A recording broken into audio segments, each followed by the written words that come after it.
안녕하세요. 당국대학교 유인태 교수입니다. 오늘 이렇게 세션에 참여해 주셔서 감사드리고요. 저희 세션의 이제 트랙 3의 사람 교육실, 사람이라는 이제 트랙 3의 이 세션의 제목은 이제 우크라이나 사이버 안보라는 이제 제목으로 열리게 되었고요. 오늘 이제 발표를 맡아줄 우리 분들은 당국대학교 학부생들이고요. 이진우 학생과 그다음에 이제 오지원 학생 두 명이 이제 발제를 진행을 할 거고, 또 그것에 대해서 이제 그 어떻게 보면 토론, 코멘트 뭐 여러 가지 말씀들을 주실 이제 최은창 MIT 테크놀로지 리뷰 편집장님, 편집위원께서 이제 와주셨습니다. 그리고 뭐 이제 IGF 특성상 뭐 다 아시다시피 이제 이런 발제와 토론 이후에 좀 자유롭게 플로어를 열어서 자유롭게 질의응답 논의하는 시간을 이어서 갖도록 하겠습니다. 그러면은 이진우 학생부터 시작하면 되는 건가요? 네, 그러면 뭐 이진우 학생부터 하시면 될 것 같고, 제가 혹시 화면 이거 가리나요? 스크린? 약간 나가 있을까요? 괜찮을 것 같아요. 저 이제 첫 번째 발제를 맡은 이진우라고 합니다. 그래서 러시아가 2월 24일에 우크라이나를 침공한 이후에 전쟁이 아직까지 계속 진행이 되고 있는데요. 그거 관련해서 이제 국제 유가나 아니면 식량난, 그리고 물리적 시설의 피해나 인권 유린 같은 다양한 사안들이 계속해서 논의가 되고 있습니다. 그런데 이번 전쟁에서는 또 사이버 공간에서의 충돌이 굉장히 두드러지는데요. 이런 사이버 공간에 대해서 충돌은 이제 아시다시피 뭐 핵심 인프라나 공급망에 대한 물리적인 피해도 있겠지만, 뭐 정치적 목적에 따라 소셜 네트워크나 어떤 플랫폼 활용해서 가짜 뉴스를 살포하거나 또 프로파간다를 이용하는 그런 경우도 있습니다. 또 랜섬웨어를 이용해서 경제적 이익을 추구하는 경우도 있고요. 그래서 이번 러우 전쟁, 이제 편의상 러우 전쟁이라고 하겠습니다. 그래서 여기서도 이제 사이버 공간에서 충돌이 굉장히 많이 나타나고 있는데, 러시아는 일단 전쟁 전에도 우크라이나를 대상으로 굉장히 대규모의 공격을 감행을 했고, 예를 들면 이제 정부 웹사이트를 공격해서 여러 응급 서비스나 아니면 통신 서비스 그런 것들이 굉장히 많이 마비가 되었습니다. 그래서 또 정부 전산망에 악성 코드를 심거나 금융기관 디도스 공격을 하기도 했는데, 이런 것들은 이제 관련된 이제 업체에도 굉장히 많은 피해를 초래를 하고, 또 이제 관련 서비스를 이용하는 기업들에도 굉장히 많은 피해를 초래를 하고 있습니다. 그래서 전통적으로는 이런 국가들 간의 전쟁에 보통 국가만이 유일한 행위자로서 참여를 했었는데, 이번 전쟁에서는 이런 사이버 공간을 중심으로 비국가 행위자들이 참여하는 경우도 굉장히 많이 나타나고 있습니다. 그래서 러시아의 이제 대규모 사이버 공격에 이런 정보기관뿐만 아니라 여러 글로벌 빅테크 기업들이 합류하는 모습도 보이기로 했는데요. MS 같은 경우에는 이제 러시아의 PC 공격에 대해서 이제 모니터링을 제공을 해서 이제 보안에 좀 더 도움을 같은 경우에는 이제 2014년부터 프로젝트 쉴드를 우크라이나에서 진행하고 있는데, 이제 해당 소프트웨어를 이용해서 어떤 정치적으로 이제 어떤 사이트나 그런 것들이 를 보호를 하기 위해서 굉장히 많은 도움을 주고 있습니다. 그리고 이번에 또 스페이스 X에서 인공위성을 통해서 이제 우크라이나의 인터넷 통신망 복구를 도왔는데, 그런 것들이 굉장히 또 화제가 되기도 하였죠. 그래서 이외에도 많은 단체들이 사실 이 전쟁에 많이 참여를 하고 있는데, 여기 자료를 보시면 아시겠지만 그 어나니머스를 비롯해서 이런 콘스티 랜섬웨어 같은 단체들이 굉장히 다양한 방식으로 많이 참여를 하고 있습니다. 이제 보시면 해킹이나 디도스, 정보 탈취까지 굉장히 다양하게 나타나고 있는데, 이런 참여 단체들이 우크라이나를 지지하는 단체는 48개, 그리고 러시아를 지지하는 단체는 뭐 23개 그런 조직으로 이제 나타나고 있습니다. 그래서 이런 전쟁 같은 경우에 사실 이번 전쟁이 러시아의 이제 불법적이고 그런 시대착오적인 침공이라는 점에서 이제 어떤 비국가 행위자들의 참여가 상당히 옹호되고 정당화될 수 있는 측면이 있지만, 사실 포괄적인 관점에서 보면은 이런 비국가 행위자들이 항상 정당한 목적을 가지고 움직이는 것만은 아닙니다.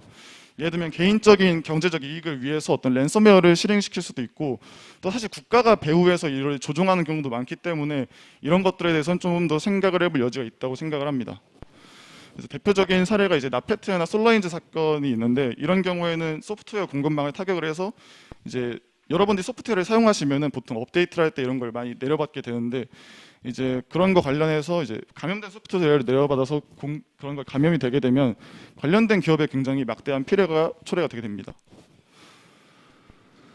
그래서 이런 행위자들의 사실 행동을 이제 통제하고 그런 관리할 수 있는 규범적인 논의가 굉장히 중요하다고 할 수 있겠는데, 그래서 저희는 이런 규범적 논의가 지금까지 어떻게 진행이 되어왔고, 또 어떤 문제점들이 있고, 그로부터 한국은 어떤 전략적 함의를 도출해야 되는지 그런 것들을 좀 설명해 드리려고 합니다. 그래서 기존 논의는 OSC와 GG를 중심으로 많이 전개가 되었고, 지금은 OEWG가 출범을 했는데, 이제 GG 같은 경우에는 보시다시피 어떤 국제법이나 또 사이버 범죄에 대한 대응을 중심으로 유엔에서 하는 것이다 보니 또 포괄적으로 다양한 행위자들을 포함해서 그렇게 진행이 많이 되어 왔고, OSC 같은 경우에는 이제 유럽을 중심으로 어떤 물론 이제 다양한 정보 공유나 그런 것들에 대해서 합의를 했지만 좀 더 GG보다는 구체적인 이행 사항에 좀 더 집중을 한 그런 논의들이 많이 있었습니다. CBMS 같은 경우에 이제 Continuous Business Measures라고 해서 이제 신뢰 구축 수단인데, 그 방금 말씀드렸던 정보 공유나 그런 것들에 대한 국가들 협력 사안들 많이 담고 있습니다. 그래서 OEWG가 이번에 새로 출범을 했는데 비국가 행위자들을 포함한다 중에서 좀 더 포괄적인 논의로 나아가고 있는 방향입니다. 그래서 이런 논의에서의 핵심들은 사실 사이버 안보에 대한 국가 간의 협력을 강화하자는 것인데, 그래서 여기에 대해서 뭐 정보 교류가 될 수도 있겠고, 어떤 합의된 사안을 이행하자는 뭐 구체적인 용어를 정의한 것이 될 수 있겠고, 아니면 핵심 인프라에 대한 보호나 또 저개발국에 대한 기술 지원 같이 다양한 내용들이 포함이 될 수 있는데요. 근데 이런 과정에서 있어서 일단 두 가지 문제가 크게 있습니다. 첫 번째는 이제 실질적 이행을 위해 규범을 정의하는 데 있어서 좀 모호한 용어들을 많이 사용을 하고 있다는 것이고, 두 번째 이런 규범을 강제성을 가지고 실행하기 좀 어렵다는 점이 있겠습니다. 그래서 모호한 용어에 대한 문제, 당연하게도 이제 정보 공유나 이제 사이버 협력 같은 것들이 좋은 가치이긴 하지만 실제로 이행을 하기에는 너무 추상적인 단어라는 것이 있는데, 특히 이 핵심 인프라에 대해서 이제 사실상 이거 핵심 인프라는 국가의 안보와 굉장히 관련이 깊고 또 어떻게 보면 약점으로 사용이 될 수 있기 때문에 이런 거에서 국가들이 좀 정보 공유를 원하지 않는 측면이 있습니다. 그리고 국제법을 이제 사이버 공간에서 어떻게 적용할 것인지도 굉장히 논란이 많은데, 이 문제에 대해서는 결국에는 이제 어느 정도의 사이버 공격이 들어왔을 때 결국 물리적 보복을 정당화할 수 있느냐에 대한 문제인데, 여기에 대해서 이제 미국을 포함한 소극권 국가들은 그런 물리적 대응을 통해서 이제 사이버 공간에서 어떤 공격에 대해 억지력을 가질 수 있다라고 얘기를 하는 반면에, 이제 중국이나 러시아를 포함한 비소극권 국가들은 이제 그런 사이버 공격을 빌미로 이제 경제 제재나 아니면 물리적 공격을 정당화하는 것이 아니냐, 그런 입장을 보이고 있습니다.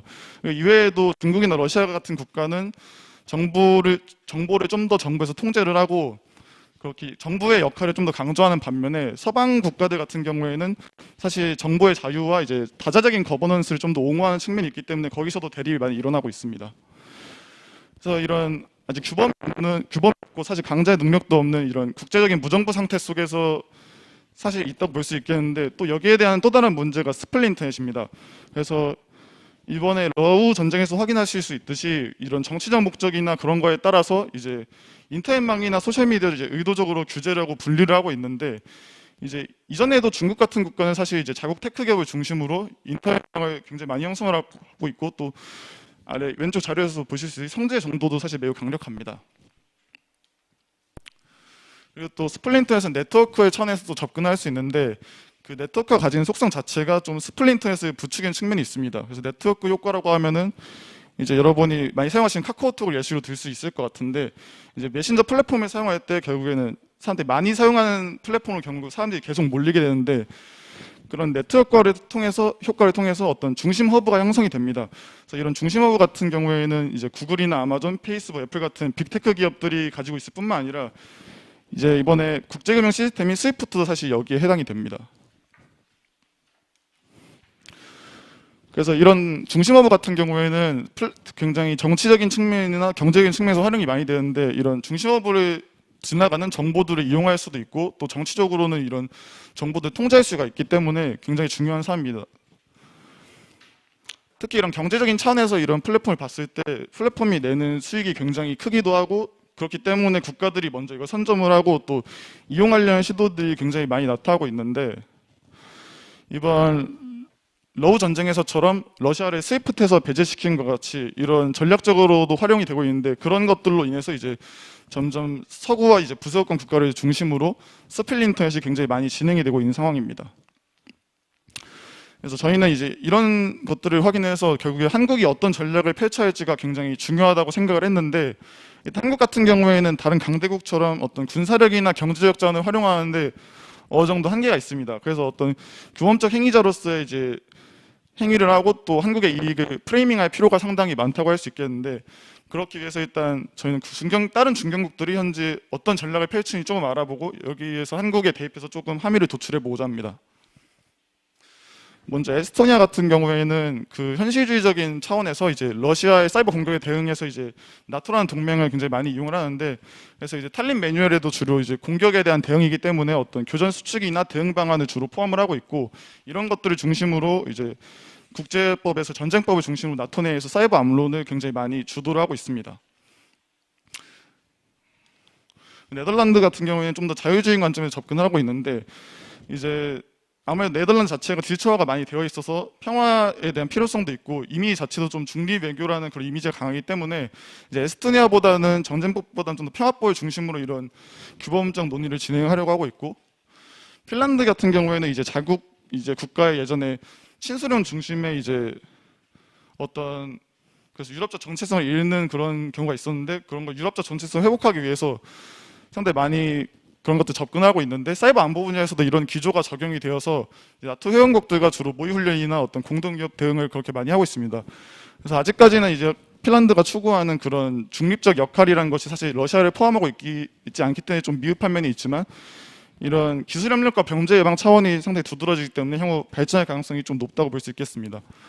그리고 마지막으로 마이크로소프트의 제네와 프로세스가 있는데, 이 경우에는 이제 어떤 행위자나 지역이 아니라 그런 범세계적인 관점에서 민간이나 이제 핵심 인프라를 보호해야 된다고 이제 나서에서 주장을 하면서 이제 디지털 제네바 협정을 제안을 했는데, 이제 MS 같은 경우는 그래서 이제 민간 차원에서 이런 기업들이나 그런 단체들이 사실상 이제 중립국인 스위스처럼 역할을 해야 된다, 그렇게 촉구를 하고 나왔고, 이 왼쪽 자료 같은 경우에 이번 러우 전쟁에서 러시아의 공격이 사실상 민간의 피해를 초래할 것이 굉장히 우려가 되고, 또 디지털 제네바 협정을 위반하는 것이 굉장히 우려가 된다고 하면서 어떤 러시아에 대한 이제 서비스 중지와 같은 이제 제재를 하거나 또 우크라이나에 대한 이제 보안을 이제 지원을 한다는 그런 내용입니다. 그래서 이걸 통해서 크게 세 가지 함의를 저희가 도출할 수가 있는데, 우선 한국에 대한 이제 사이버 공격의 주요 배후로 일단 지목되는 것이 주로 북한이나 중국이 있는데, 이런 것들을 이제 방어하기 위한 이제 대응 체계와 이제 교전 수칙 그리고 모의 훈련 등을 이제 현실적 차원에서 고려를 할 필요가 있고, 또 네덜란드나 마이크로소프트와 같이 이제 국제적 차원에서 어떤 평화 협력 프로세스를 이제 통해서 영향을 확보할 수가 있겠습니다. 그리고 핀란드가 범유럽적인 어떤 정체성을 활용해서 중립자 역할을 자처하듯이 또 동북아 내에서의 군용자 역할을 모색할 수도 있겠습니다. 그리고 또 이번 우크라이나 전쟁에서 이제 공격이 나타난 것이 한국에도 사실 마찬가지로 벌어질 수 있기 때문에 여기에 대한 논의도 좀 필요할 것으로 보이는데요. 이제 러시아 우크라이나 전쟁에서 이제 서방의 제재가 사실 장기화될 경우에 러시아가 이제 경제적 이익을 목적으로 랜섬웨어 같은 공격을 할 가능성이 높다는 예측이 굉장히 많이 일어나고 있습니다. 그래서 한국은 그런데 마찬가지로 랜섬웨어에 대한 주요 피해이고, 자료를 보시면 아시겠지만 이제 2020년 기준으로 이제 랜섬웨어 피해가 약 2조 원인데 이제 매년 계속 급증을 하고 있다고 합니다. 그래서 이런 부분에 대해서 방어를 할 필요가 있는데, 먼저 사이버 공격에 대한 이제 모니터링을 강화할 필요가 있고, 또 이번 러우 전쟁에서 MS가 사실 모니터링에 대한 굉장히 지원을 많이 하고 있는데, 이런 것들을 통해서 이제 공격을 미리 예측하고 또 조기에 피해를 최소화할 수가 있습니다. 그래서 그런 측면에서 모니터링이 굉장히 중요한데, 사실 사이버 공간이 굉장히 광범위하기도 하고 연결성이 굉장히 높기 때문에 다양한 국가들과의 공조가 거의 필수적으로 요구된다고 할 수 있겠습니다. 두 번째는 이제 공격자를 추적해서 보복할 수 있는 능력을 갖추는 것이 굉장히 중요한데, 이제 랜섬웨어 경우에는 사실 중요한 정보들 대상으로 하기 때문에 공격자가 원하는 대로 일단 요구를 들어줄 수밖에 없는 경우가 많다고 합니다. 그런데 이런 보복 능력을 갖추지 않았을 경우에는 사실 공격자 입장에서 리스크가 없기 때문에 이런 수익만 있는 굉장히 매력적인 비즈니스가 됩니다. 그래서 여기에 대해서 미국이 굉장히 모험적인 사례인데, 미국 같은 경우에는 역추적을 통해서 이제 해커들 무력화시킬 뿐만 아니라 또 비트코인 같은 자금을 회수를 하고, 그리고 국제적인 공조를 통해서 실제 범죄자를 이렇게 잡는 역량을 보여주고 있습니다. 그래서 이런 부분에서의 역량이 또 필요할 수 있는데, 이런 것들은 이제 비트코인 같은 자금을 회수한다는 측면에서 중요로 하지만 이제 보복 능력을 통해 사이버 억지력을 가지게 된다는 측면에서 좀 더 중요하다고 할 수 있겠습니다. 그리고 세 번째로는 이제 피해를 입었을 때 빠르게 복구하는 보건력을 키울 필요가 있는데, 이 경우에는 이제 결국에 사이버 보안이라는 것이 그물망의 비유가 되는 것처럼 모든 공간에 다 막을 수가 없기 때문에 사실상 어떤 부분에 공격은 받아들이고 어떤 부분은 이제 방어할 것인지 정할 필요가 있고, 또 다른 국가와 이런 위기 상황에서 어떻게 대응을 해야 될지 그런 모의 훈련을 통해서 빠르게 피해를 복구하고 또 피해가 확산되지 않도록 조기에 차단하는 것이 굉장히 중요하다고 할 수 있겠습니다. 그런데 이런 것들을 실질적인 차원에서 이행을 하려고 할 때 또 발생하는 다양한 어려움들이 있는데요.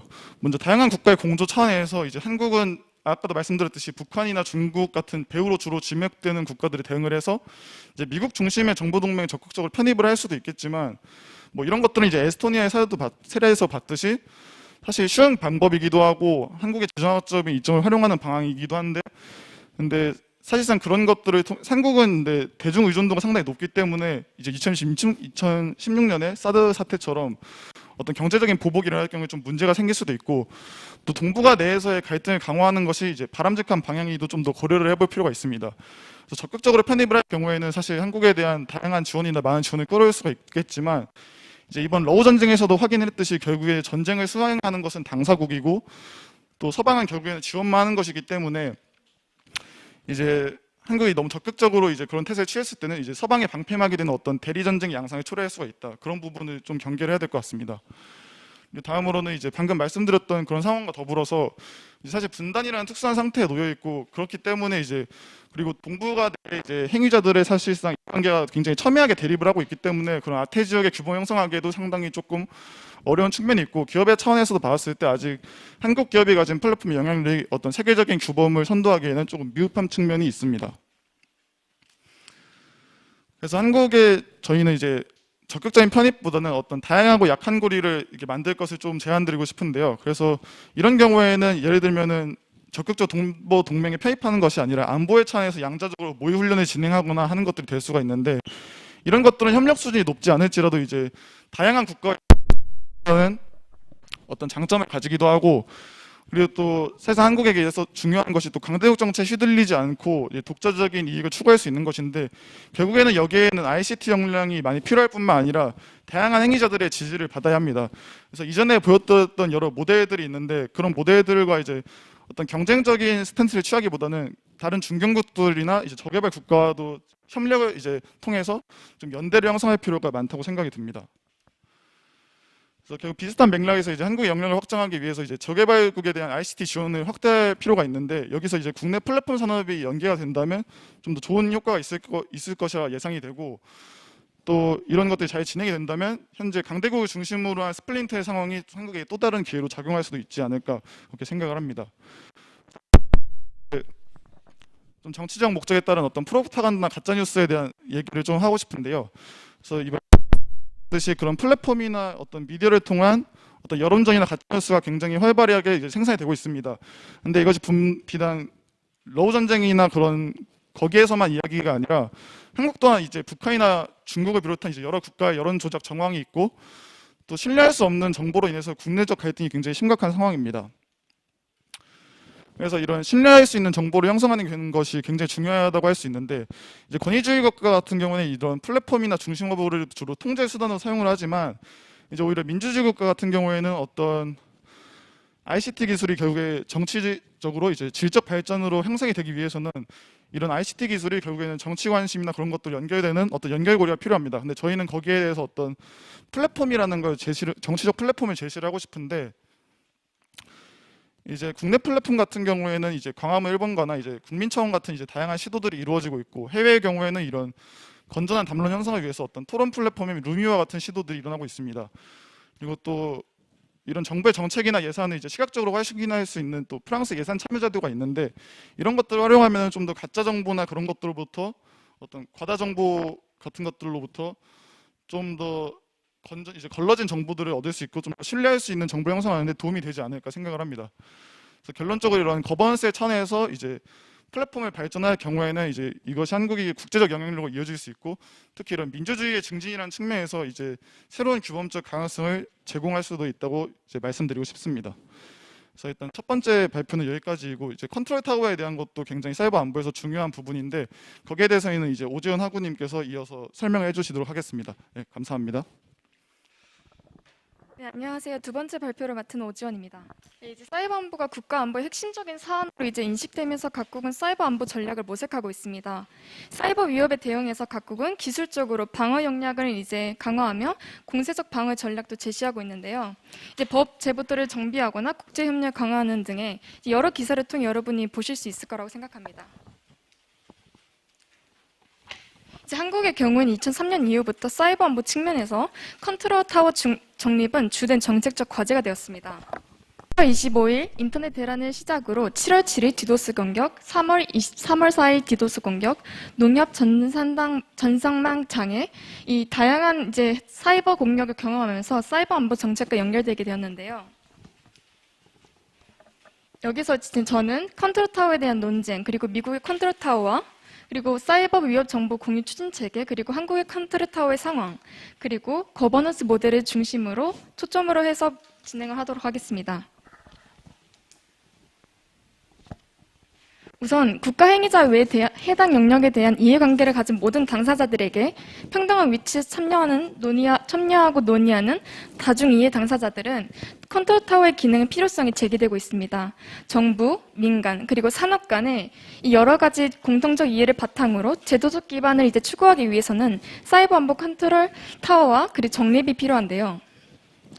한국 같은 경우에는 국가 전략 차원에서 사이버 안보 전략의 정립이 필요하지만 사이버 안보 관련법이 흩어져 있기 때문에 일원화된 이런 실행의 어려움이 존재하고 있습니다. 리더십 차원에서 생각할 필요가 있는데 컨트롤 타워가 있는 상황에서 각 산업과 정부, 계층 간의 이제 자유로운 통합과 대응이 용이할 수 있을 거라는 장점이 있습니다. 이제 여당 의원의 이제 국가 사이버 안보 법안과 그리고 야당 의원의 사이버 안보 기본법을 둘러싼 논의가 지금 진행되고 있는데 러시아와 우크라이나 사태에서 보았듯이 사이버 테러 위협은 이제 우리나라의 경우 북한과 중국에 대비해서 국가 사이버 안보 대책이 절실하게 필요한 상황입니다. 이제 법안에 따르면 국가사이버안보위원회는 심의기구일 뿐이다. 사실상 국가사이버안보 컨트롤 타워로서의 역할은 국정원에 부여하고 있다라고 주장하는 시민단체 의견이 있습니다. 두 번째로는 다른 행정부처나 공공기관 그리고 보안업계 등 많은 이제 권한들이 국정원의 권한으로 강화됨에 따라서 부담적 영향력을 줄 수 있지 않을까라는 단점을 갖고 있다고 주장하고 있습니다. 이제 문재인 정부 이후부터 현재까지 사이버 안보 컨트롤의 이제 타워는 국가안보실이고 이제 2019년 4월 해킹 그리고 정보 졸취 등의 여러 사이버 위협에 대응하기 위해서 국가 사이버 안보 전략이 발표되었는데요. 사이버 위협 그리고 정보보호 산업 그리고 국제적 협력 측면에서 국가 차원의 기본 방향이 제시되고 있습니다. 현재 국가 사이버 안보 수행 체계를 이룬 조직은 국가기관과 그리고 전문기관으로 나뉘게 됩니다. 국가기관으로는 국가안보실은 사이버 안보 수행 체계를 일원화하고 사이버 안보에 관한 대통령의 직무를 효율적으로 보좌하기 위해서 2015년 4월 사이버 안보 비서관을 신설하였습니다. 이후 2021년 12월 신규수 사이버 비서관을 신설하였는데요. 이러한 변화는 국가안보실 중심의 이제 사이버 컨트롤 강화보다는 강화와 그리고 반도체의 중요성 그리고 최근 공급망 불안정 상태로 인해서 이제 전통적 안보 개념이 아니라 이 세계를 뛰어넘어서 사이버 안보의 중요성이 두드러지고 이 감안한 결과가 나타났다는 것을 알 수 있습니다. 하지만 형식적인 컨트롤 타워의 변화는 2003년 이후에는 없었고 실질적인 역할과 기능을 여전히 국정원이 갖고 있다고 주장하는 바입니다. 우선 국정원 같은 경우에는 필수적인 성격을 갖고 있기 때문에 민간 이해관계자와의 협력이 어렵고 사회적인 감독이나 민주적인 정책 결정도 어려워질 것이라는 단점을 갖고 있었습니다. 이제 국정원의 사이버 보안 컨트롤 타워 역할을 부여하는 것에 반대 입장이 있는데요.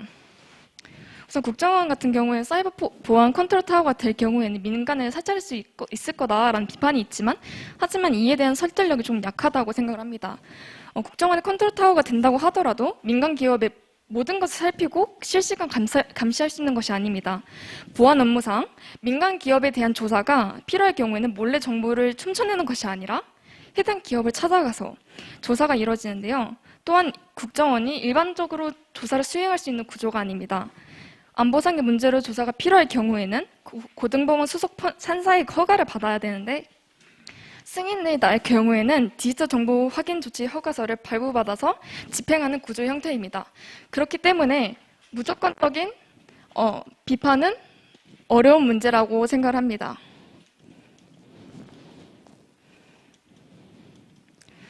이어서 과학기술정보통신부는 민간 분야의 사이버 안보 컨트롤 타워의 역할을 하고 있어서 다른 사이버 안보 기관보다 원활히 소통 가능하다는 것인데요. 하지만 단점으로는 법적인 토대를 갖춘다 하더라도 공공과 이제 국방 분야의 직접적 연결이 없기 때문에 컨트롤 타워의 역할이 좀 부족하다는 것입니다. 이런 각 기관의 제한된 문제와 컨트롤 타워의 필요성에 대한 논의로 인해서 대통령실이나 이제 국무총실 별도의 직속 부서가 필요한 것이 아닌가라는 의견이 제시되고 있습니다. 이런 것이 주장되는 이유는 국정원이나 과기부 그리고 국방부의 사이버 안보 조직을 통제하고자 하는 것인데요. 결론적으로 2003년 이후에 수차례 동안 사이버 안보 정책을 수립하고 그때마다 사이버 컨트롤 타워를 지정하고 운영해 왔습니다. 그 과정에서 투명하지 않은 정책 활동도 있었고 위기 대응 활동도 있었기 때문에 이러한 지적을 받았습니다. 기존의 산업화나 이제 정보화 전략 경우처럼 사이버 안보 분야에서 한국이 스스로 그 모델을 개발하기 위해서는 사례를 살펴보는 것이 의미가 있는데요. 이제 그 예시로 미국을 예시로 들어보도록 하겠습니다. 미국은 2008년 1월 국가안보 차원에서 사이버 안보 문제를 인식하고 대응책을 마련해서 포괄적 국가 사이버 보안 이니셔티브 CNCI를 발표했습니다. 오바마 행정부에 이어지면서 2009년 사이버 공간 정책 검토인 CPR이 발표되었는데요. 이는 연방 정부 기관에서 각 역할과 그 책임을 분담시킴으로써 사이버 안보 대응 체계의 중심을 기존의 국토안보부로부터 백악관으로 이전시켰습니다. 이는 이제 백악관의 컨트롤 타워로서 사이버 안보 조정관을 신설한 것입니다. 사이버 보안 정보 공유법은 단일법이 아니라 2015년 10월 상원에서 통과된 사이버 보안 정보 공유법인 시사를 중심으로 여러 법안들을 통합하고 조정한 수정안이라고 볼 수 있습니다. 사이버 안보를 위해서 민간 분야가 소유한 많은 개인정보를 이제 연방 정부 기관에서 자발적으로 넘어가는 형식의 정보 공유 체계가 구축된 것인데요. 이에 대해 조금 더 체계적으로 보도록 하겠습니다. 이제 국토안보부는 DHS라고 불리는데요. 이 사이버 위협 정보 공유 체계는 국가 사이버 보안이나 이제 통신통합센터에서 중심으로 이루어지고 국토안보부는 이제 공공 그리고 민간 이 정보 공유 시스템으로 사이버 정보 공유 및 협력 프로그램을 운영합니다. 2007년에 수립된 방위산업 기지나 이제 사이버 보안 프로그램을 통해서 국방부와 방위산업 기지를 파트너간 CTI 즉 위협 정보를 수집해서 상황을 분석하고 위협에 효과적으로 대응함으로써 공유하는 것인데요. 이는 매우 중요한 구심점 역할을 하고 있습니다. 국방부 산하에서 사이버 범죄센터인 GC3를 이제 수행함으로써 국방 비즈니스 인터넷을 이제 파트너들에게 실시간으로 기밀을 공개하고 다양한 위험을 분석을 보고함으로써 이제 모범 사례나 대응 전략 정보 수집 및 공유를 하고 있는 좋은 시스템이라고 볼 수 있습니다. 추가적으로 상무부나 이제 이외 24개 이제 대표원을 참여하고 있는 이 기관들과 사이버 위협 수사 및 작전 수행과 관련 정보를 공유하는 TF가 있습니다. 이제 이 기밀 이제 사이버 위협 인텔리전스를 공유함으로써 이제 체계가 이루어지고 있는데요. 이제 미국의 경우에는 최근 조 바이든 행정부가 출범 이후에서 국방수권법의 개정을 통해서 신설된 국장 사이버실 OCD가 사이버 안보 정책의 부처 간 조장 간의 이제 조정 그리고 역할을 수행하도록 하였습니다. 백악관의 범정부 차원의 사이버 안보 전략 총괄하는 사이버 안보 책임직을 신설하였는데요. 이를 통해서 한국에서 시사할 수 있는 점은 국가안보국인 NSA가 사이버 안보국장을 사이버 안보 담당으로 하였고 국가안보부 부자관으로 발탁하였습니다. 국가사이버국장에서 NSA 부국장 출신을 임명함으로써 의회가 직접 나서서 트럼프 때 없어졌던 컨트롤 타워를 다시 만들고 국가안보회의의 구성원에 포함시킨 것입니다. 그리고 또한 대통령의 사이버 안보 분야에서 뛰어난 전문성을 가진 인물을 박탈한 것인데요. 이는 그만큼 그 전부터 미국에서는 사이버 안보에 대해서 굉장히 중요하게 생각하였고 최근 들어서 더 중요함을 인식하였기 때문에 이런 체계적이고 사이버 안보에 대한 거버넌스를 구축해야 됐다고 이렇게 나오고 있는 이야기입니다. 여기서 이제 한국의 거버넌스 모델이 필요하게 되는데요.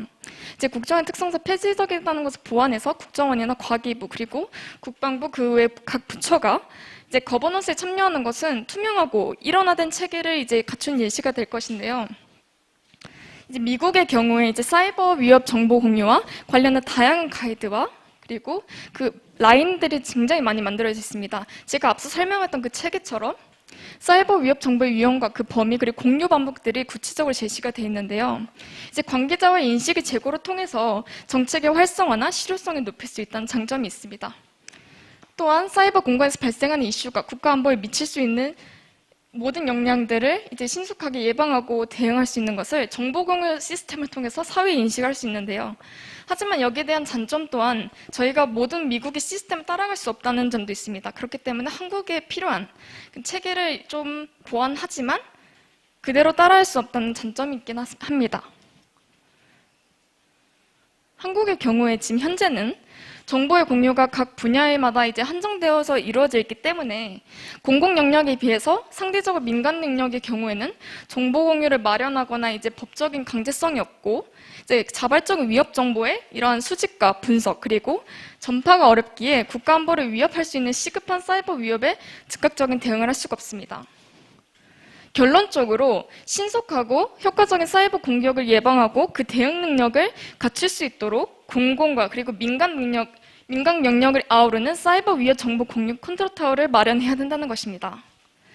우리나라의 분단 특수성을 고려하여서 통합형 컨트롤 타워인 국가정보원이 효율적이지만 거버넌스 확장형 모델 그리고 거버넌스 모델을 촉진한다는 점에서는 다양한 이해관계자의 의견이 필요하다는 것입니다. 현재 나토 사이버 방위센터나 인도태평양 경제 프레임워크에 참여하는 현재의 방향성에 맞춰서 거버넌스 그리고 그 투명성을 국내적으로 고취하여서 국제적으로 그리고 발언권을 가질 수 있는 향후 사이버 안보 규범에 있어서도 한국의 역할을 기대할 수가 있습니다. 제가 앞서 설명드렸던 미국의 체계를 그대로 따라갈 수는 없지만 그를 통해서 예시를 줄 수 있을 거라고 생각합니다. 이로써 발표를 마치도록 하겠습니다. 감사합니다.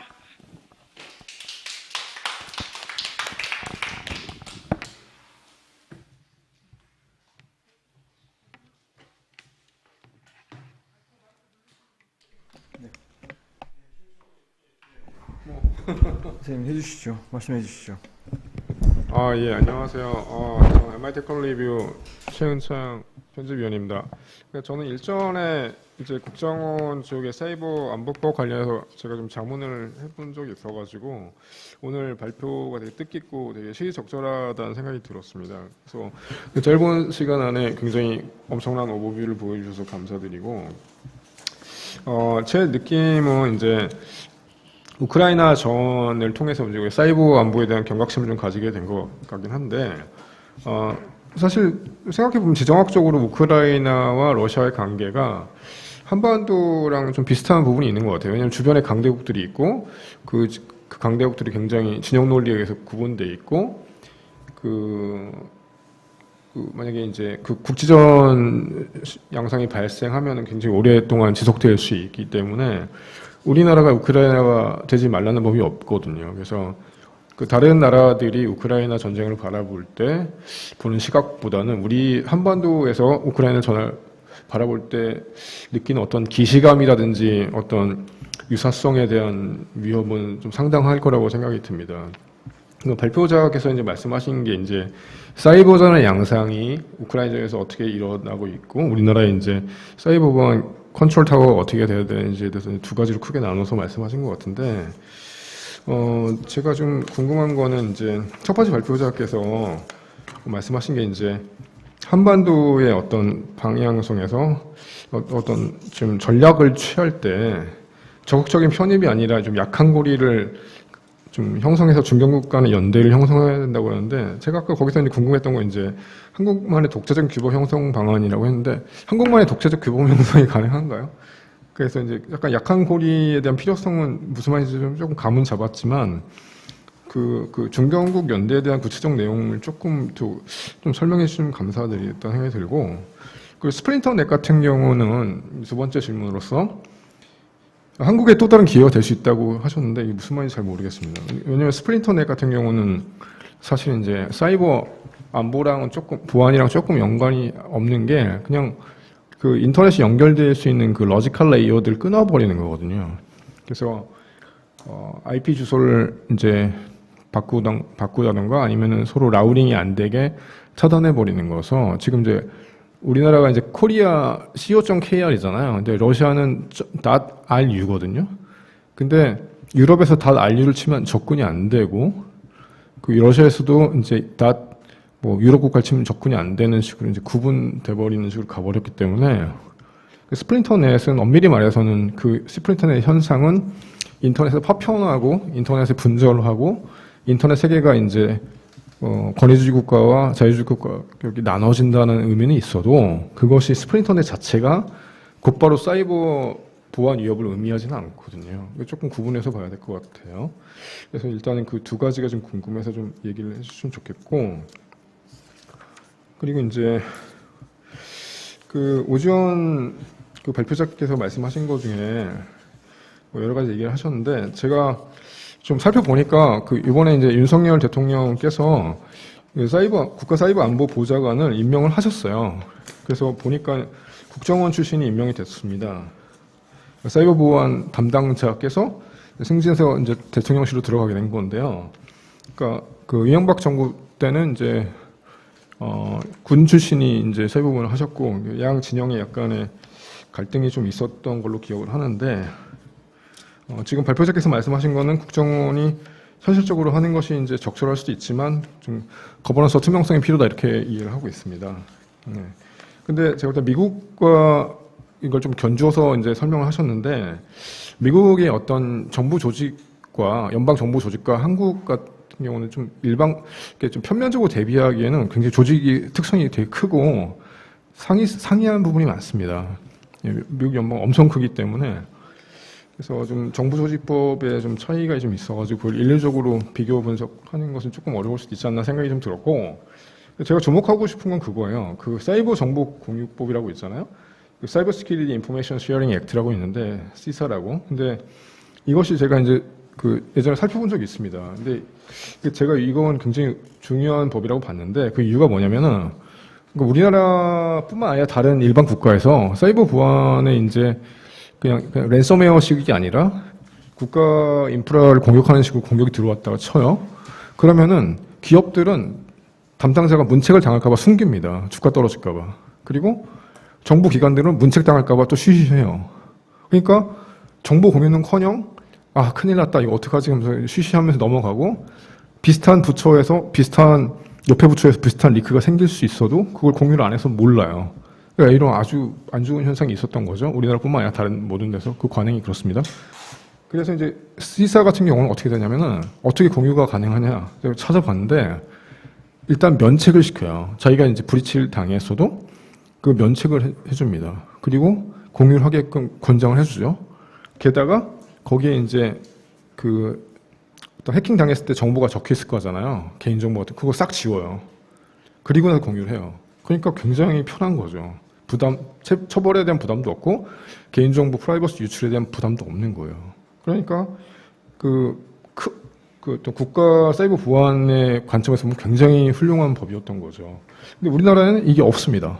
없다는 게 굉장히 좀 안타깝고, 그러니까 미국식 사이버 보안 체계는 여러 가지 경험이라든지 시행착오를 통해서 깨달은 게 쉐어링과 커퍼레이션, 공유와 협력인데 우리나라 경우는 이제 정부 조직들 간에 약간 다툼이 좀 있는 것 같고 거기서도 이제 어떤 부처가 리더십을 가지게 되면은 그것이 이제 굉장히 권위주의적으로 약간 이제 내 말 다 들어야 돼. 무조건 내 말 따라. 이런 식으로 이제 간다는 느낌이 좀 없잖아 있습니다. 그래가지고 좀 컬러가 다릅니다. 미국과 달라가지고.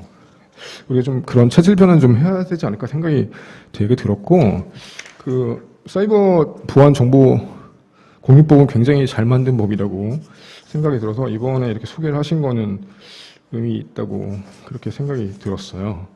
네, 전 이 정도로 좀 짤막한 코멘트를 마치겠습니다. 감사합니다. 네네.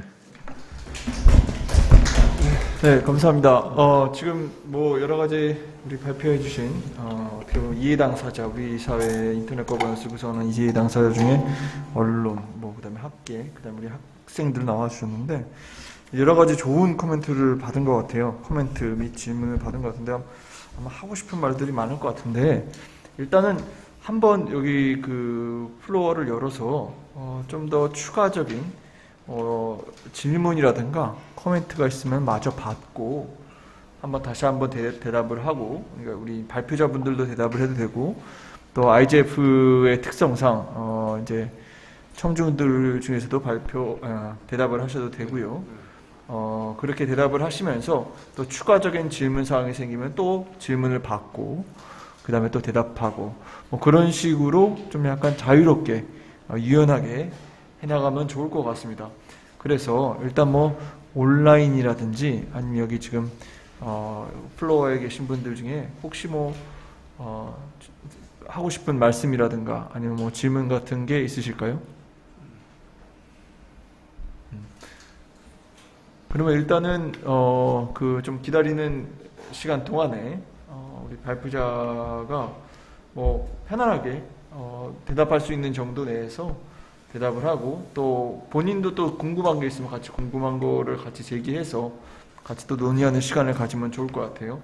IGF의 특성상 어떤 학계에서 어떤 연구한 결과를 발표하는 것이 아니라 서로의 이제 그 논의를 통해 가지고 어떤 특정한 이슈에 대한 관심을 환기를 한다거나 또 어떠한 해결책, 더 모두가 원하는 그런 어떤 방법들을 찾아나가는 어떻게 보면 과정, 논의의 장이기 때문에 이렇게 편안하게 대답을 해도 될 것 같아요. 뭐 마이크를 써도 될 것 같고. 네, 그 첫 번째 이제 발표를 한 이진우입니다. 그래서 최현창 위원님께서 굉장히 이제 좋은 질문을 해주셨는데 첫 번째 질문이 일단 어떤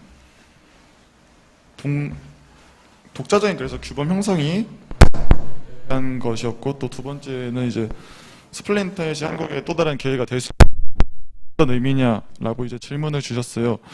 그래서 이제 먼저 첫 번째 질문에 대해서 이제 먼저 대답을 해드리면 이제 발표에도 말씀드렸듯이 사실 한국만의 이제 독자적 규범을 형성하기에는 아무래도 어려운 측면이 있긴 합니다. 그래서 이전에 다른 에스토니아나 네덜란드 그리고 핀란드나 이제 마이크로소프트 같은 다양한 이제 모델들을 설명해 드렸었는데 그 모델들에 비해서 한국이 어떤 특별한 이점을 가지고 있냐라고 하면은 그건 또 아니거든요. 그래서 저희가 이거는 컨텐츠 관점에서 어떤 정치적 목적으로 이용되는 프로파간다나 가짜 저희는 조금 접근을 해봤는데요. 그래서 저희는 이거를 아까 말씀드렸던 어떤 신뢰할 수 있는 정보를 형성하는 차원에서 어떤 정치적 플랫폼을 이제 더욱 개발하고 발전시킬 필요가 있지 않느냐라고 그래서 말씀을 드렸는데 그래서 이런 민주주의의 증진이라는 관점에서는 보았을 때 그런 컨텐츠에 대한 문제가 심각하지만 사실 그런 것들 적극적으로 해결하려는 어떤 정치권에 연결되는 그런 플랫폼에 관련한 문제는 아직 별로 많이 다뤄지지 않았었거든요. 그래서 그런 관점에서 이런 아까 말씀드렸던 저개발국에 대한 ICT 지원 같은 측면에서도 이제 향후 민주주의를 이제 확산시키고 증진을 시킬 때 그런 관점에서 한국의 플랫폼이 이제 정치 플랫폼의 영향력이 강해지면은 거기에 대해서 이제 또 저개발국에 대한 워크숍 같은 것을 진행을 할 때 한국이 좀 더 적극적으로 참여를 할 수 있고 그런 관점에서 결국에는 이 규범적인 담론을 주도하기 위해서는 어떤 그 플랫폼에 대한 영향력을 먼저 가지고 있어야 되기 때문에 이제 그런 부분들이 연관이 된다고 생각을 합니다. 그리고 스플린터의 두 번째 질문에 대해서는 그 첫 번째 질문하고 조금 연관이 되는 부분인데 이제 스플린터넷이 일어나기 전에는 이제 글로벌 빅테크 기업들을 중심으로 굉장히 그런 플랫폼 사업이나 그런 것들이 활발하게 많이 일어났었는데 오히려 이런 스플린터넷이 일어남으로써 그런 경쟁 구도가 형성이 되었을 때는 한국이 조금 참여 여지가 많아지지 않나 그런 의미 정도로 이야기를 했는데 약간 제가 전달력이 부족해서 첫 번째나 두 번째 질문에 대해서 그것이 명확하게 전달이 되지 않은 부분이 있는 것 같습니다. 네, 그래서 답변은 여기까지 하겠습니다. 감사합니다. 혹시 뭐 오전 학생도 뭐 더 코멘트 받은 것에 대해서 질문 받은 거에 대해서 할 얘기가 있을까요? 두 번째 발표를 맡았던 오지원입니다. 이제 선생님께서 이제 사이버 위협 정보 공유 추진 체계의 중요성에 대해서 말씀해 주셨습니다. 이제 아직까지 한국에는 이런 시스템이 없지만 이제 키사 같은 경우에는 사이버 위협 정보 분석 공유 같은 이 체계가 구축돼서 국내외 이제 기업이나 기관들과 이제 사이버 위협의 진흥화나 고도화로 인해서 초기 대응과 이제 확산 방치에 노력하고 있는데 이런 것이 좀 확장이 되어서 조금 더 한국에 좀 도움이 될 수 있는 방향들이 있지 않을까라는 생각도 들기도 하고 한국에서 이제 미국의 사례를 직접적으로 다 받아들일 수는 없지만 이러한 체계적 구성을 하나씩 해나가면 언젠가 이제 우리나라만의 이제 거버넌스를 구축할 수 있지 않을까라는 짤막한 코멘트를 남기고 싶었습니다. 네, 감사합니다. 네, 저도 잠깐 말씀을 드리면은 일단 아까 스플린터넷인데 이 스플린터넷이란 말이 상당하게 넓게 쓰여지고 있는 게 사실이에요. 사실은 뭐 학계뿐만 아니라 언론에서도 많이 얘기가 되어 있는데 사실은 엄밀한 정의가 수반되지 않는 채로 스플린터넷이라는 단어를 가지고 어떤 기존의 Network of Networks라는 것의 변화를 과장 혹은 이제 불안감을 증폭 혹은 새로움을 강조하는 의미에서 과도하게 사용되는 경향이 적지 않아요. 사실 스플린터넷이라는 것에 대해서 이제 좋은 저서들이 뭐 많지는 않지만 그간에 있는 것들을 보면 이제 뭐 다들 인터넷 거버넌스 좀 했다는 사람들은 아실 테지만 이제 뭐 밀턴 밀러의 책들도 있거든요. 뭐 그거 말고도 사실은 스플린터넷을 좀 더 쉽게 이해할 수 있는 방법은 그럼 과연 Network of Networks, 그러니까 캐피탈 I로 시작하는 인터넷이라는 게 무엇인가라는 것에부터 시작할 수 있을 것 같아요. 예를 들어서 인터넷을 여러 가지 다양하게 쪼개서 나눠볼 수 있는 사고방식 관점들이 요새는 많이 나오지만은 한때 가장 유용했던 예를 들어서 뭐 아이캔 같은 데서 얘기하는 것들이 뭐냐면 이제 세 가지로 구분을 하죠.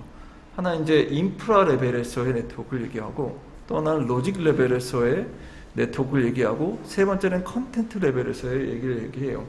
뭐 인프라라는 건 여러분도 다 아시겠지만 광학 섬유 아니면은 뭐 그 망이죠, 뭐 랜선망, 그죠? 로직 레벨 같은 경우는 소위 과거의 인터넷 거버넌스 하면 떠오르는 그런 이제 주소 자원들을 관장하는 층위를 얘기하는 것 같고, 컨텐츠 하면 여러 가지 어플리케이션이 적용되는 우리 뭐 요새 말하는 IoT라든지 뭐 그런 것들을 얘기하는 층위를 말하는 거죠.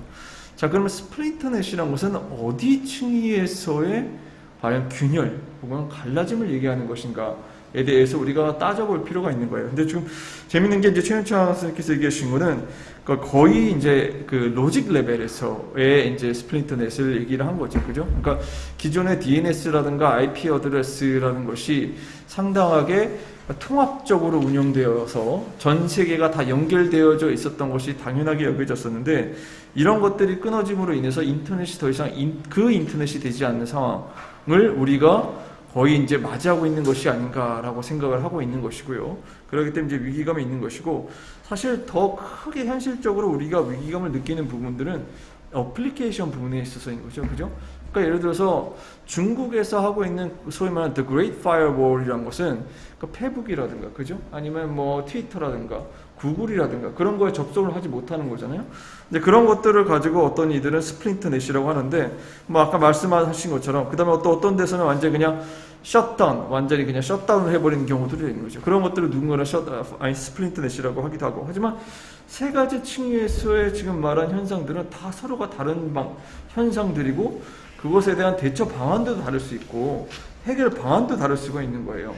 자, 여기서 그러면 한국의 역할은 도대체 무엇이냐라고 하는 거를 우리 이준희 학생이랑 오준 학생이 좀 약간 제기를 했던 것 같아요. 그러니까 우선 우리가 바라보고 있는 스플린터넷이라고 말하고 있는 것들, 그러니까 보고 있는 현상이 과연 무엇인가라는 것에 대해서 명확하게 규정을 내리지 않고서는 우리의 역할이 뭔지가 대단히 애매모호해질 수가 있다는 거죠. 왜냐하면 각 층위에서의 분열에 따라서 그것에 대한 대응 방식이 달라질 수 있으니까요. 그죠?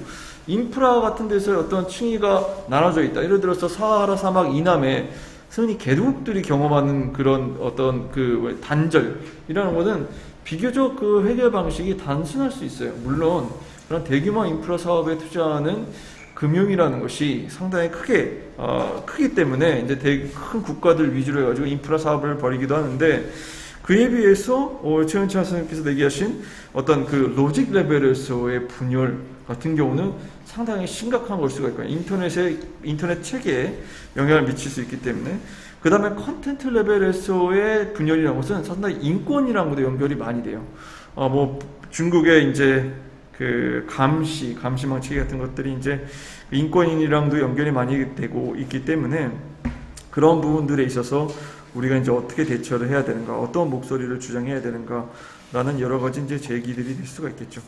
그래서 저는 뭐 잠깐 이 정도를 얘기했고, 뭐 중경국 연대 뭐 관련돼 가지고도 좀 얘기를 할 수 있는 게, 그 우리가 소위 말하는 국내에 어떤 진보와 보수로 정치적 진영을 나누고, 그것에 따라서 외교 정책을 다룬 얘기들을 많이 하잖아요. 예를 들어서 진보 같은 경우는 좀 더 이제 미중 간에 어떻게 보면 좀 전략적 균형이라고 할까요? 아니면은 뭐 줄타기라고 할까요?만 흔히 말하는 전략적 모호성을 추구하는 경향이 있는 것에 비해서 보수 같은 경우는 이제 한미 동맹 혹은 혈맹까지도 어떤 이들을 얘기를 하면서 상당하게 이제 그런 이제 한미 간의 관계를 중심으로 국제 정치 이런 이제 냉혹한 국제 정세를 이제 헤쳐나가려고 하고 있는 거죠. 내비게이트 하려고 하는 거죠.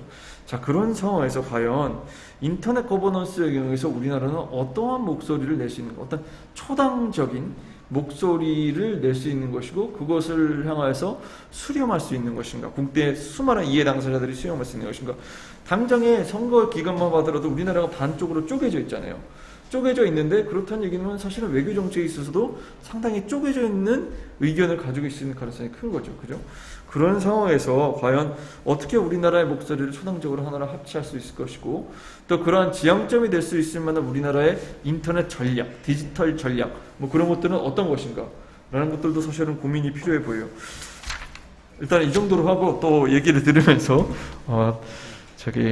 더 나눠보죠. 혹시 온라인이라든가 플로어에서도 하실 말씀이 있으신 건가요? 있으신 분 있으신가요?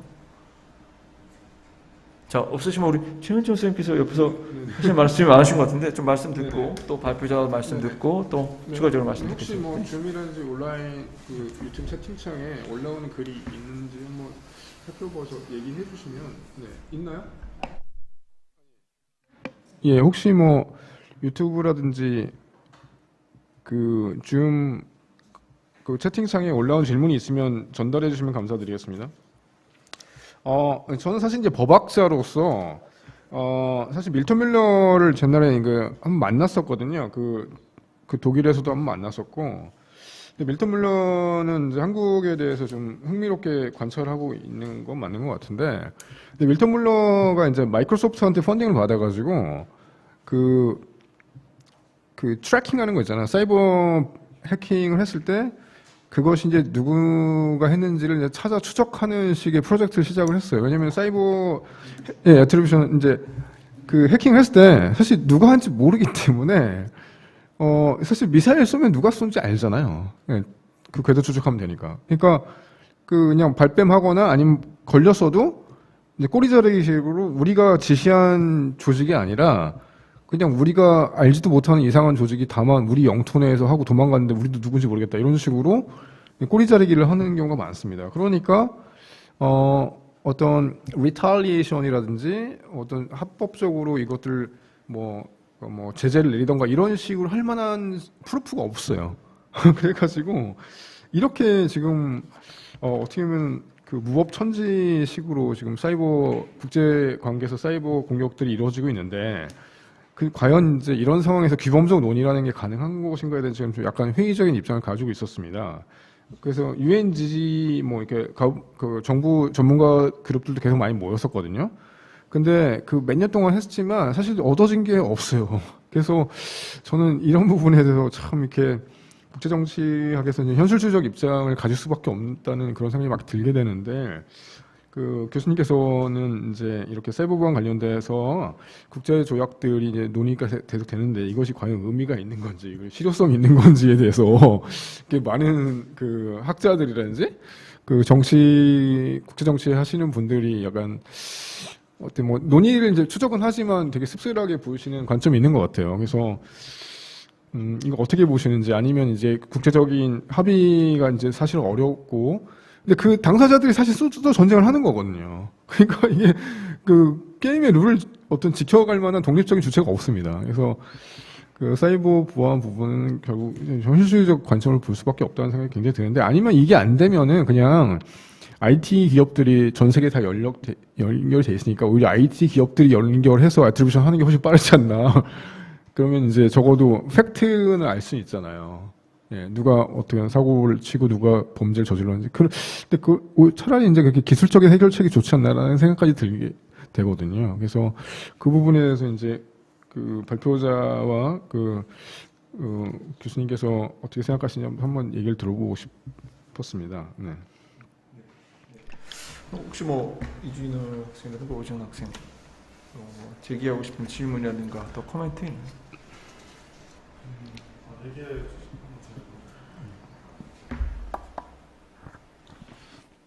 네, 그 얘기해 주신 부분처럼 사실 저희도 이제 발표 초반에 이제 말씀드렸지만 사실상 이제 국제 정치의 이제 무정부 상태가 사실상 사이버 공간에서도 동일하게 거기에 있다고 말씀을 드렸었어요. 그래서 사실 교원적 입장에 대해서 저희가 처음 발표를 준비할 때도 이런 것들이 과연 의미가 있는 그것인가 라고 했을 때 결국에는 이제 국제 정치라는 것도 힘의 논리로 진행되는 경우가 많고 이런 규범적인 것도 결국에는 강제성을 띠고 결국에 시행을 할 수 있어야지 의미가 있는 것인데 저희도 그런 부분에 대해서 좀 생각을 해봤는데 그렇다고 해서 그걸 아예 논의를 안 하기에는 조금 어려운 부분이 있어서 그래서 조금 저희가 생각을 해본 것이 그래서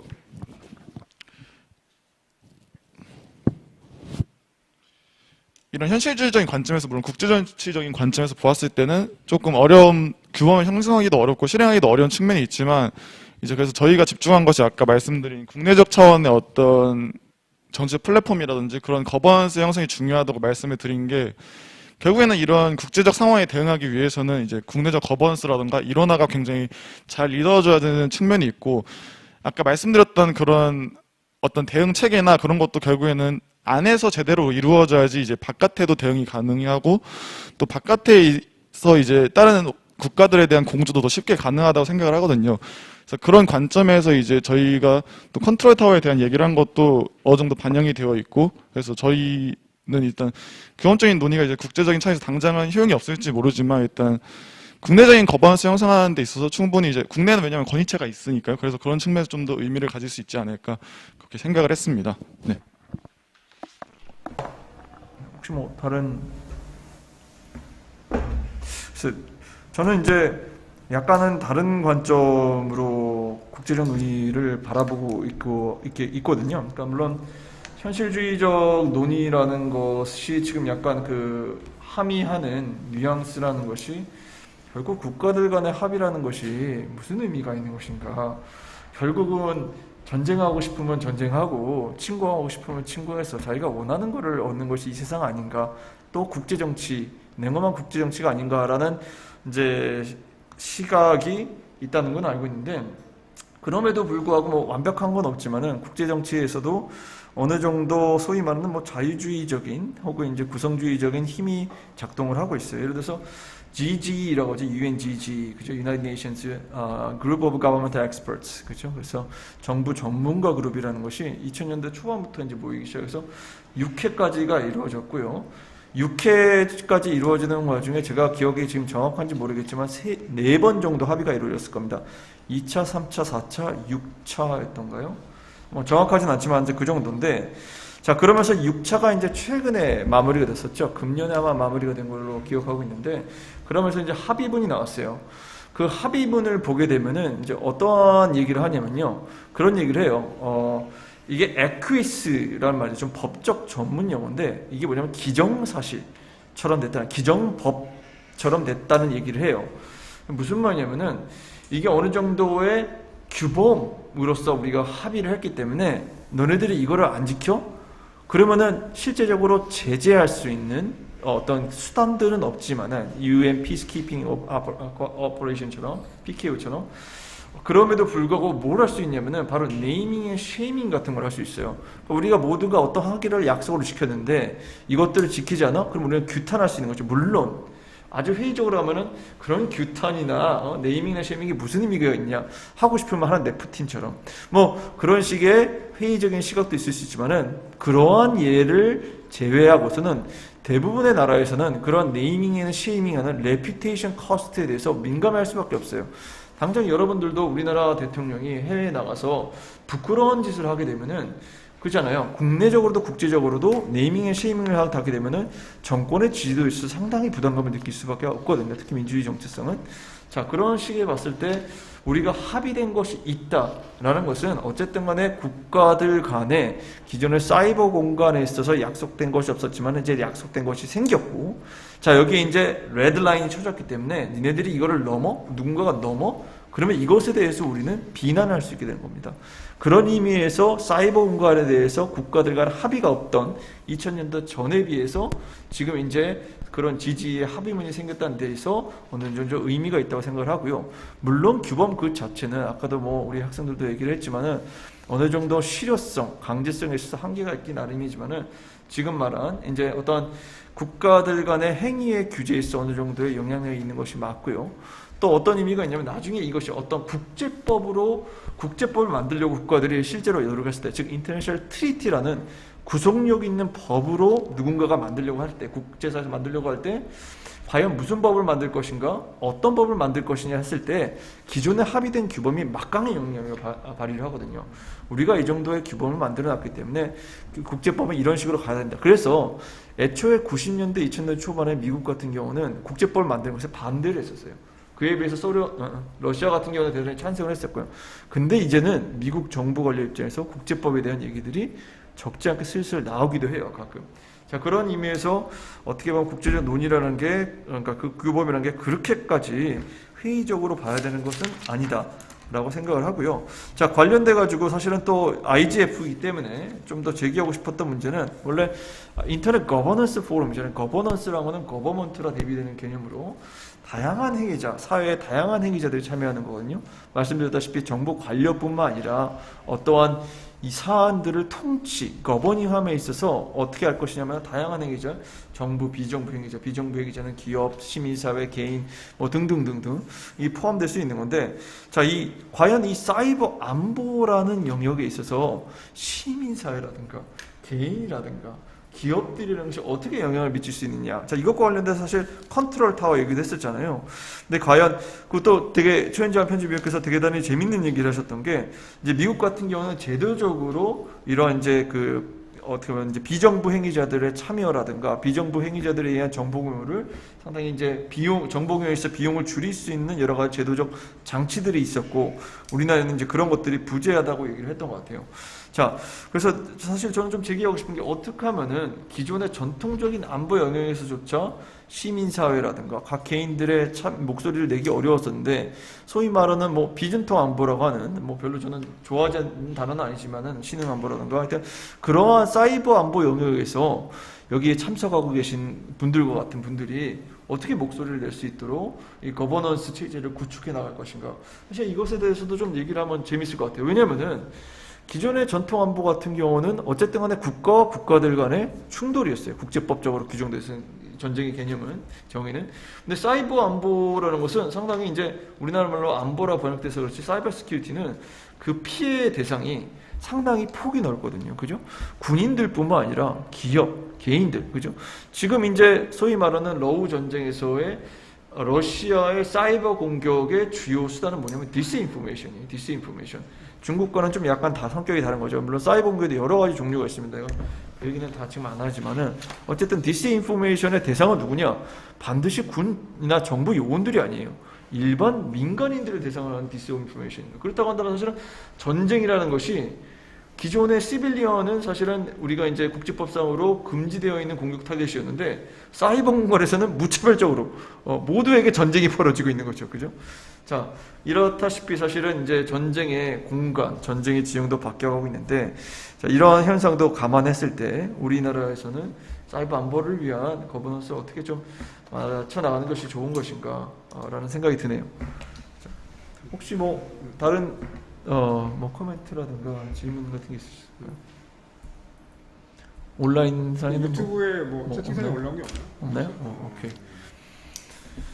자, 그러면 여기서 잠깐 뭐 얘기도 듣고, 아니면 좀 반강제적으로 반강제적으로 좀 지명했으면 좋겠는데, 여기 또 다른 학생들도 있거든요. 그래서 아니면 또 여기 다른 학생들이 좀 이렇게 있으니까 같은 학교 출신인 것 같아요. 같은 학교 출신의 어떤 얘기를 좀 들어봤으면 좋을 것 같은데,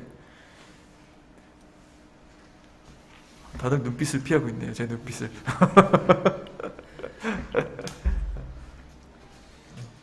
오지환 학생 혹시. 예.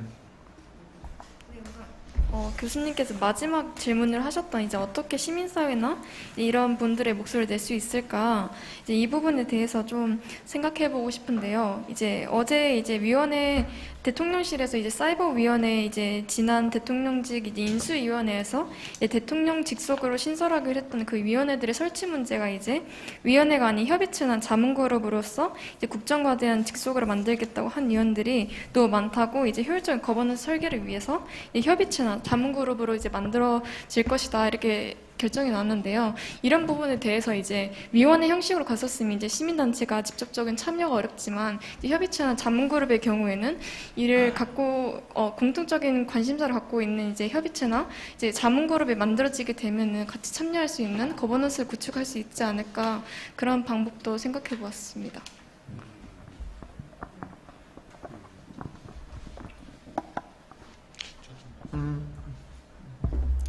그리고 제가 좀 말씀드리고 싶은 부분이 그 교수님께서 이제 어떤 러시아의 디스인포메이션이나 그런 것들이 사실상 민간에 굉장히 많은 영향을 초래한다고 하셨는데, 이제 저는 아무래도 학생이고 이제 소셜 미디어나 그런 것들 굉장히 많이 사용을 하잖아요. 그래서 그런 것들을 보면서도 굉장히 이제 어떤 정보들에 있어서 덧글 같은 것을 보면 굉장히 첨예하게 이제 대립을 하는 상황이 굉장히 많이 볼 수가 있는데, 사실 그런 상황에서 어떤 잘못된 정보에 대한 그런 지적을 하는 댓글도 굉장히 많이 볼 수가 있어요. 그러면 이제 댓글창의 여론이라고 하죠. 그런 것들이 확 뒤집히는 상황도 심심치 않게 볼 수가 있는데, 그래서 제가 아까 말씀했던 정치적 플랫폼이 어떻게 보면은 그런 차원에서의 사실 얘기거든요.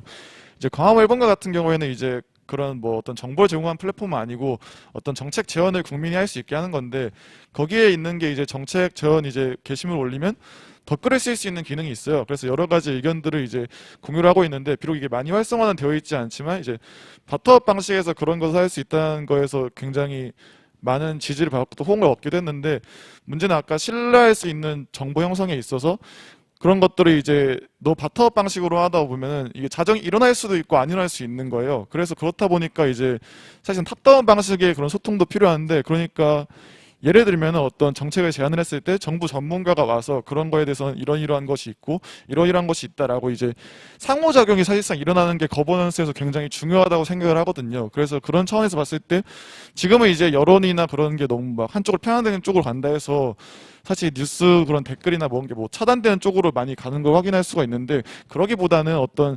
전문가와의 이제 소통 창구를 좀 더 만들어서 그런 방식으로 거버넌스를 형성해 나가는 좀 더 바람직한 방향이지 않나, 그렇게 저는 생각이 듭니다. 네.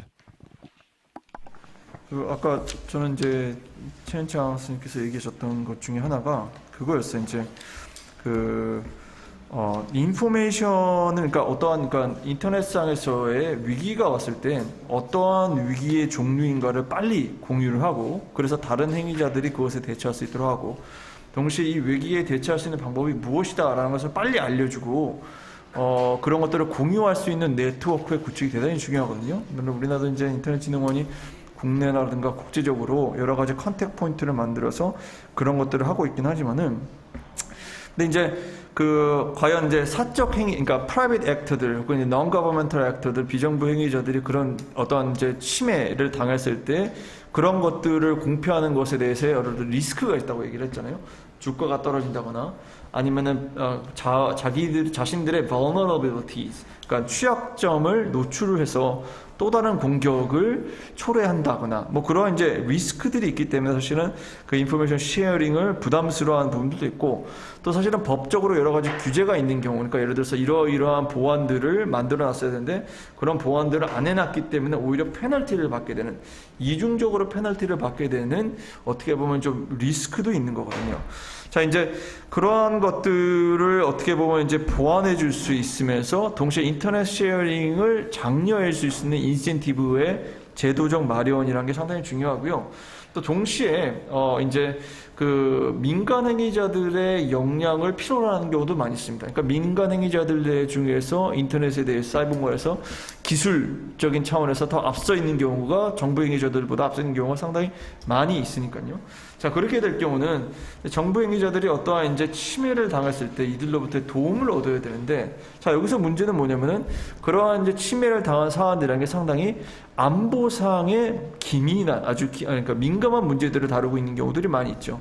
자, 그렇게 될 경우는 문제가 뭐냐면 이제 이런 거예요. 그러니까 미국에서 로키드 마르틴 같은 이제 그 군수 산업체 같은 경우는 밀리터리 인더스트리얼 컴플렉스라는 거, 이제 그러면은 그 거기서 이제 만드는 최첨단 무기들, 혹은 이제 아주 민감한 무역 협상 정보들 아니면 안보 정책들 같은 경우도 그들이 가지고 있는 경우들이 많이 있거든요. 근데 이들이 거기에 한 발 참여를 했다가 다시 나가게 됐을 때 자신들의 회사에서 과연 정부에서 요구하는 정도의 보안 수준을 갖추고 있는 것인가, 그러지 않는 경우들이 많이 있거든요.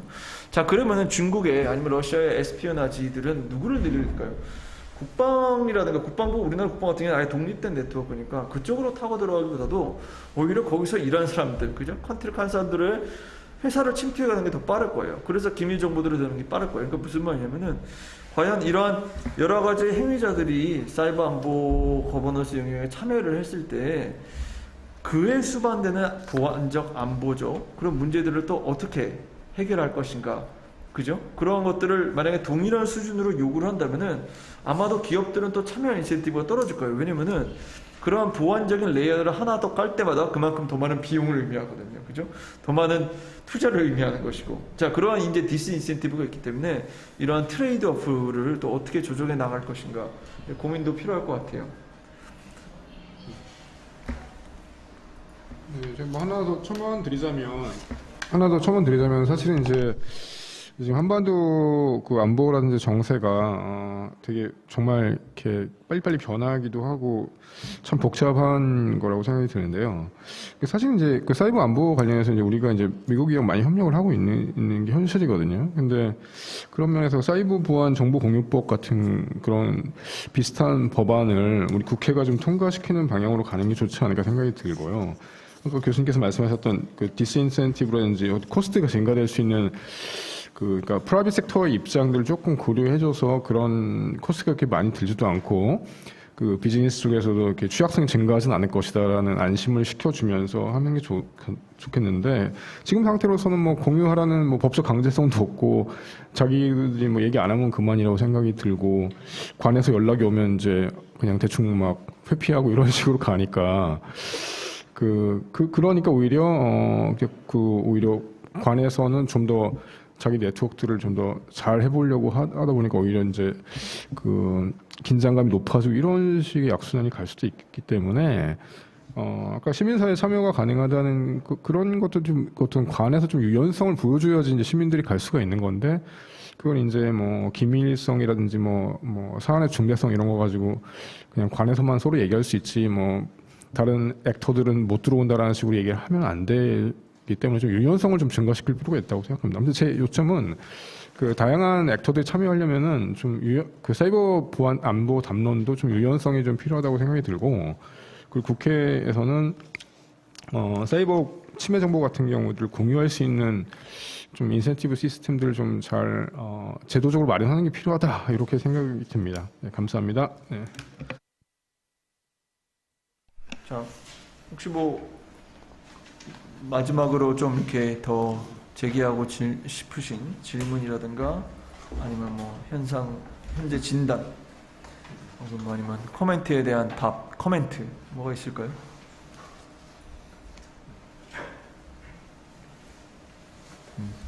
자, 그러면 이제 슬슬 시간이 거의 다 된 것 같기 때문에 저희가 이제 다음 시간을 위한 이동도 있고서 이 정도로 이번 세션을 마치고자 합니다.